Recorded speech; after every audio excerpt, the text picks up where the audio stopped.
పోయిన డిసెంబర్ చివరి ఆదివారాన్ని జారబెట్టుకున్నందుకే చాలా మంది సిగ్గుపడాల, బాధపడాల. కారణం ఏంటంటే దేవుడు మనకి ఇస్తున్నాడు అవకాశం. 2021 నాది అనుకున్నారు చాలా మంది. 2021 నాది అనుకున్నారు చాలా మంది. కానీ 2020లోనే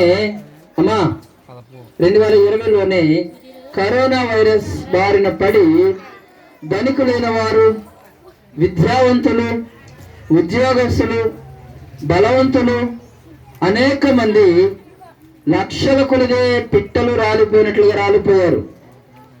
మనమేం గొప్పవారమేం కాదు. ఈరోజు కాస్త నవ్వుందని చెప్పి నా ఇష్టం వచ్చినట్టు నేను ఆలోచిస్తాను, నా ఇష్టం వచ్చినట్టు తిరుగుతాను అని అనుకుంటే ఎంతకంటే వెర్రితనం జీవితంలో మరొకటి ఉండదు. కారణం ఏంటంటే నాడు ఇంటిలో ఉన్నవారు నేడు మంటిలో ఉన్నారు, నేడు ఇంటిలో ఉన్నవారు రేపు మంటిలో ఉండరు అనడానికి అవకాశాలు లేవు. ఇవన్నీ కూడా కాసంత మేలు కొలుపు కొరకు మాట్లాడేటువంటి మాటలే తప్ప మిమ్మల్ని భయపెట్టాలనో, మిమ్మల్ని బాధ పెట్టాలనో, మిమ్మల్ని ఇబ్బంది పెట్టాలనో కానీ మేము పలకడం లేదు. దయచేసి గమనించుకోవాలి. కేవలం మనమేంటో ఒక్కసారి చిన్నగా స్వపరీక్ష చేసుకోవడం కొరకు ఈ మాటలు దేవుడు పలికిస్తూ ఉన్నాడు. ఎందుకంటే ఈ మధ్య కాలంలో అసలు లెక్కలే ఉండట్లేదు మన జీవితాల్లో. ఎంత ఖర్చు అవుతుందో తెలియట్లేదు. ఖర్చు అంతా అయిపోయిన తర్వాత ఎంత ఖర్చు అయిపోయిందా అనుకునేటువంటి పరిస్థితులు చాలా మందిలో ఉన్నాయి. అలాగే ఎంత వయసు వచ్చిందో కూడా చాలా మందికి తెలియట్లేదు. ఎన్ని సంవత్సరాలు ఉంటాయమ్మా నీకంటే? నాకు ఉంటాయండి 20, 25. అదేంటమ్మా మరి ఒక 2 రోజులు 3 రోజులు తేడా వస్తే తప్పులేదు, కొన్ని నెల తేడా వస్తే తప్పులేదు, మరి సంవత్సరాలు తేడా వచ్చేలాగా లెక్కలు ఉన్నాయి అని అంటే కనీసం అవి కూడా లెక్కేసుకుంటలేదు.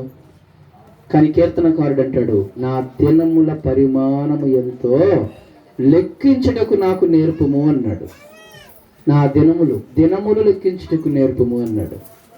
చిట్టిమేరి దేవుని సన్నిధి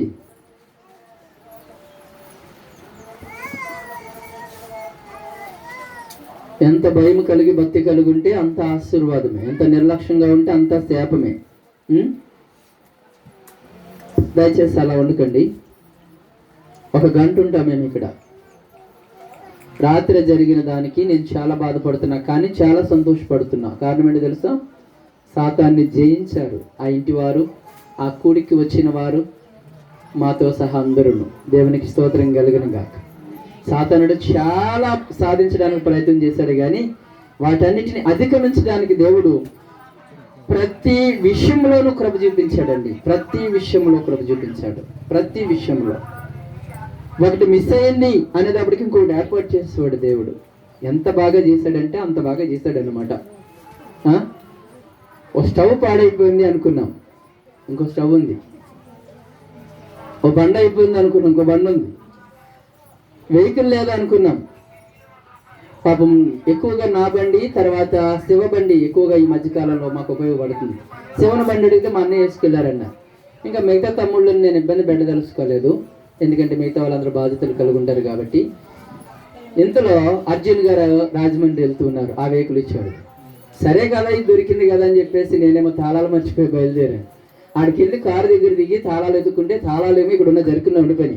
అక్కడికి వెళ్ళిన తర్వాత ఏమో రైట్ మరేంటి సంగతి అన్నట్టుగా ఆలోచన చేస్తే అప్పుడే వచ్చింది ఒక స్కూటీ. అయ్యగారు ఇది తీసుకెళ్ళిపోండి.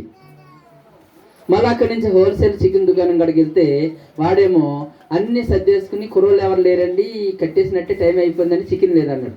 అబ్బా అయితే లెక్కన మళ్ళీ ఇప్పుడు కోరుకొని వెళ్ళాలా? అయినా ఒక అడుగు సంత మార్కెట్ దగ్గరికి వెళ్దామని చూస్తుంటే అది ఉంది. హోల్సేల్ కంటే తక్కువ చేసి ఇచ్చాడు. ఇదేదో బాగుంది, సరే కదని చెప్పేసి అక్కడ చేయడానికి